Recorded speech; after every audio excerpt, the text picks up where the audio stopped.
আসসালামু আলাইকুম। আজ আমি আপনাদেরকে ময়দা দিয়ে মিনি খাজা তৈরি করে দেখাবো।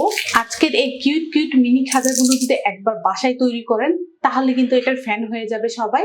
তো আমি ছোট ছোট করে কেটে নিব। আপনারা চাইলে কিন্তু এই জায়গাতে বড় খাজাটাও তৈরি করে নিতে পারেন।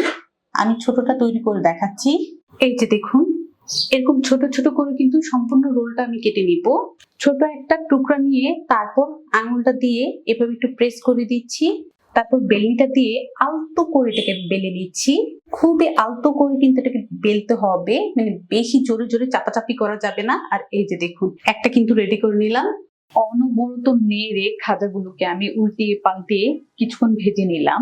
যেহেতু আমি এই কালারে নামিয়ে নিব, আমি এখন একটা ছাঁকনির মধ্যে খাজাগুলোকে উঠিয়ে নিব। আর মাশাআল্লাহ দেখুন কত সুন্দর হয়েছে খাজাগুলো। কিছু খাজা ভেজে আমি এখানে নিয়ে নিলাম। আর এই যে দেখুন খাজাগুলো কতটা সুন্দর হয়ে লেয়ারগুলো দেখা যাচ্ছে।